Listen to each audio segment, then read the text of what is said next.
আলাইকুম। আশা করি সবাই ভালো আছেন। আলহামদুলিল্লাহ আমিও ভালো আছি। আপনাদের প্রত্যেককে স্বাগত জানাচ্ছি আমাদের নতুন বাংলাদেশে। যারা অক্লান্ত পরিশ্রম করে ছাত্র জনতা সহ আমাদের যে মা, বাবা, ভাই বোন থেকে শুরু করে যারা রাজপথে ছিলেন তাদের প্রত্যেককে জানাচ্ছি আন্তরিক শুভেচ্ছা এবং অভিনন্দন। বন্ধুরা, আমি আপনাদেরকে আগে বলেছিলাম বা আমার যারা শুভাকাঙ্ক্ষী ছিল আমি তাদের সঙ্গে বিষয়টা শেয়ার করেছিলাম যে আগামী বাংলাদেশ কেমন হবে বা কার কাঁধে মানে তুলে দিতে চাচ্ছে আমাদের এই আগামী বাংলাদেশ।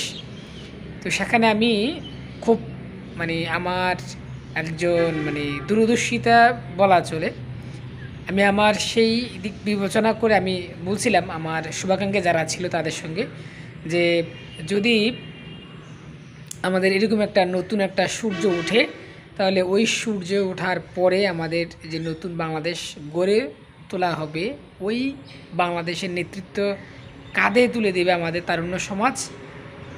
যার কাঁধে তুলে দেবে সে হচ্ছে ডক্টর মোহাম্মদ ইউনূস।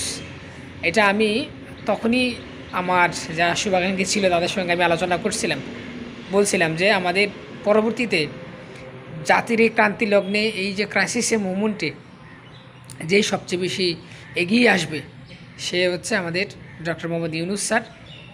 কারণ উনি সর্বজন বিদিত, অর্থাৎ প্রত্যেকটা শ্রেণী পেশার মানুষ তাকে সম্মান করে ভালোবাসে, আর তারুণ্য সমাজ তাকেই বেছে নিয়েছে। তার জন্য আমি আন্তরিক ধন্যবাদ জানাচ্ছি আমাদের যারা তারুণ্য সমাজ আছে, যারা ছাত্র জনতা আছে, তাদের সঙ্গে আরও যে সুশীল সমাজের মানুষগুলো আছেন আমাদের, যেমন ডক্টর মোহাম্মদ আসিফ নজরুল স্যার আছেন, ডক্টর মোহাম্মদ সলিমুল্লাহ স্যার আছেন, এরকম আরও অনেক বিশিষ্টজন আছেন যাদেরকে আমি খুবই অ্যাপ্রিসিয়েট করি তাদের কাজকর্মগুলা, যাতে করে আমাদের আগামী বাংলাদেশ আমরা সুন্দরভাবে বিনির্মাণ করতে পারি।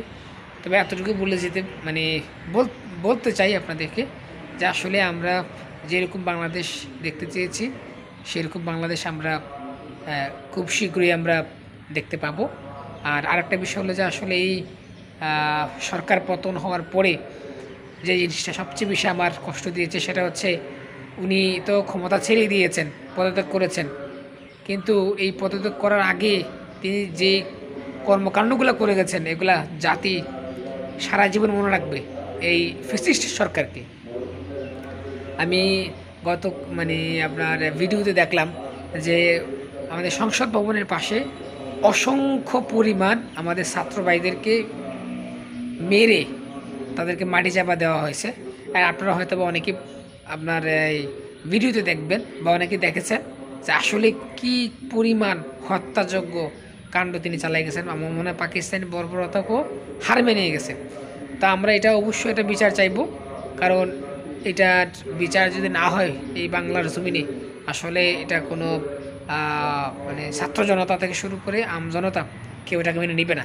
আমরাও চাই যারা এই হত্যাকাণ্ডের সঙ্গে জড়িত অবশ্যই তাদের প্রত্যেককেই সাজা ভোগ করতে হবে।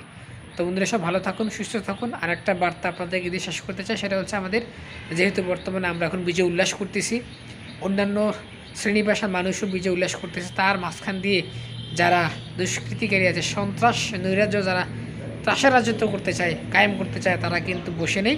তারা আমাদের সংখ্যালঘু ভাই বোনদের বাসায় হামলা করতেছে, তারপর হচ্ছে মন্দিরে গির্জায় তারা হামলাও করতেছে। আপনারা দয়া করে তাদেরকে প্রতিহত করুন, যারা সন্ত্রাসী আছে তাদেরকে চিহ্নিত করুন, আইনের কাছে তুলে দেন।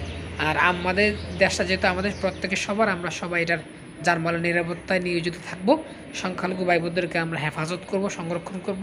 মন্দির গির্জা যেন কোনোভাবে কোনো আঘাত করতে না পারে সেদিকে আমরা নজর রাখব। প্রত্যেকটা ভাইয়ের এবং বোনের দায়িত্ব তাদেরকে দেখভাল করা। তো সবাই ভালো থাকুন, সুস্থ থাকুন।